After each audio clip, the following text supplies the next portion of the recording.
Hello lovelies, how are you today? I'm going to do a reading for us because it's a solar eclipse in Pisces, and it's a really good time to set intentions and make some major transformations in our life. It's also a really good time in a new moon to create new beginnings and releasing old fears or things that no longer serve us. So this is a beautiful new moon spread from a gorgeous tarot reader named Ethany, and this is her spread that she has shared with me for the new moon in Pisces. So I thought I'd use it and see how we go with it. So we have the 5 cards, and the first one is how we're going to manage our energy levels. Now this could be for the next 3 days or for the week as well, depending on how you want to interpret the cards and this reading for the day. The second one is what requires our attention and awareness. And I'll go through these cards one by one, but I just wanted to give you the energy of each of the cards. The third card here is where can I show more compassion to myself in my life? And the fourth card is what can I do to bring more self-care into my spiritual practice? Ooh, that's an interesting card for that question. And then the last one is what can I do, what do my guides or my higher self want to share with me? Oh, that's a good one too. Alright, so I'm going to start here in the first card here. How can I best manage my energy levels? So for that card we've got, for that position we've got the 8 of Cups here. And you can see that figure is moving away, leaving behind those 8 cups perhaps. Perhaps he doesn't need them anymore. There might be something in our energy levels that we can improve upon in this new solar eclipse moon by transformation, by leaving behind those things that are draining our energies, and we know it, the things that we are aware of. To have something in a conscious level, it's easier to let go of. Obviously, if we don't know what's going on, it's harder to let go of until we learn that lesson. But some of us may be in the process of learning the lesson, and we're very conscious of what is draining us, what is not providing any real support for us or growth for us. Some things keep us depleted, some people keep us depleted, some relationships keep us depleted, and some emotions keep us depleted. And with this Pisces moon, it's a very, very sensitive time for a lot of people, especially if you're spiritually aware.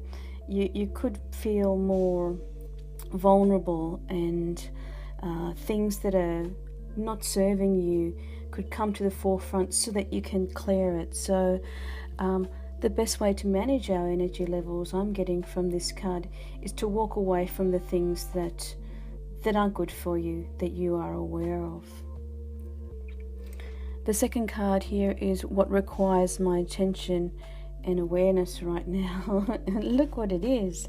It's the moon card. So what is requiring our attention is to look at the things that are hidden in the night. Look at the things that are not said, not spoken, not heard. Dreams. Are you having really potent dreams during this Pisces new moon? Are you being affected by those dreams? Are you able to bring the good feelings and the strength of what is being taught to you on a subconscious level through your dreams? Are you able to bring those things into reality? Can you bring them forward so that you can gain from a subconscious level the things that you may be needing to clear as well? So maybe our attention is required into our subconscious state of the dreamlike state so that we can bring things forward. I really like to do these sorts of readings that help us to look at the whole picture rather than just the individual message of the card. There is a clearer message when we look at the entire picture. So let's move on. The third card is how can I show more compassion to myself in my life? And this is the Nine of Pentacles. The Pentacles really being about the physical realm, your health, wealth, career, things on this physical realm. And I'm getting a really clear message that if we start to become more aware and more conscious in our dreams of what the messages are in our dreams, we can start to manifest that. And that is the real energy of the Pisces moon. There are some higher beings that are guiding us to receive the messages of transformation through the path to bring and manifest things into our own reality. So what is it that you need to have compassion for yourself? What have you already worked really hard for? What have you laid down physically? Is it your house, your career, your money, your family, your health? What have you been working really hard on that you haven't really spent time to pat yourself on the back for? To give yourself that compassion and understanding that, you know, sometimes life is not easy. It's pretty hard, and we go through a lot of topsy-turvy turns and emotional, I want to say the word trauma, but that's not the right word. Feelings, emotional feelings that are really intense, especially during this moon. And so we are a little bit harsher on ourselves than we need to be. So this card is a good reminder of remembering all of the things that you've already created. Look at that house there, beautiful, thriving garden, wealth, beautiful cloaks. You know, the eagle there, sign of freedom, of flight, of wisdom, and also the compassion that can come from understanding what we've been through. And that compassion to ourselves can be hard to do, so it's good to bring that into the awareness.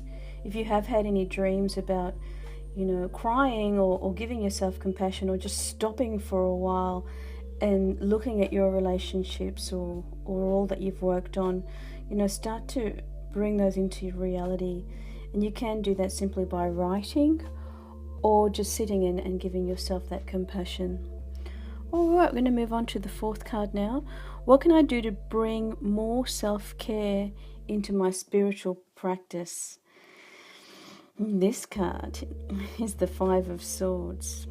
And I'm clearly getting that there may be some of us fighting with our own minds, fighting with our own heads about what we think we should be doing and what really needs to happen in order to give yourself self-care. There might be a mental struggle, the swords being about the mind and the element of air, and the fives being about that halfway point of conflict, and you've already put things into practice and they're in the process, but you're not really sure what the end goal may be. So there is that conflict between what I should do, what I shouldn't do, is this right, is this wrong, all that sort of head chatter that we can do. And to bring our spiritual practice and self-care into focus, the message that I'm getting is stop fighting your head and sink down to your heart and surrender. Like these little fellas in the back there, they've surrendered their swords. This guy's collecting them.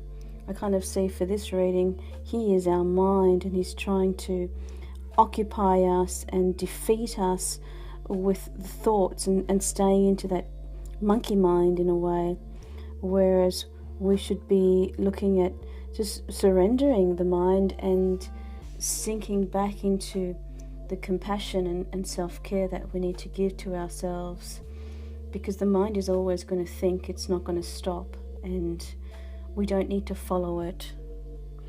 And the final card here is, what do my spirit guides or higher self, what do they want to share with me? What guidance do they want to give us?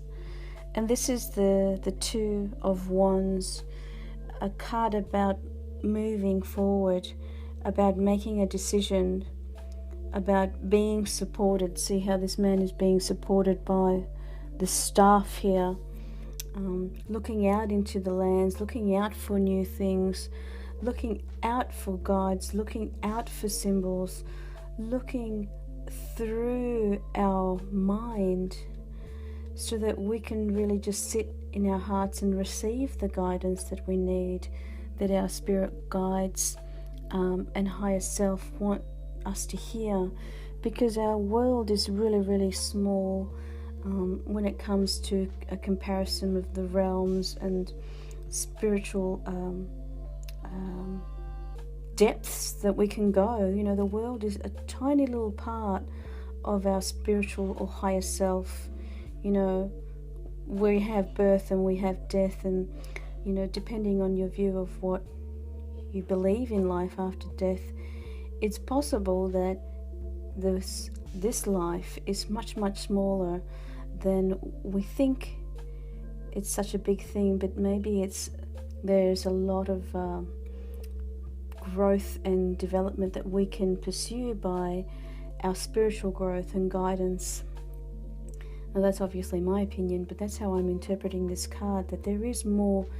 Our world has become quite small, and we are starting to become aware of bigger things that aren't of this realm and aren't of this world, and we can be guided to those and receive the wisdom from our higher self through making a decision to care for ourselves, leave the things behind that no longer serve us, look into our subconscious.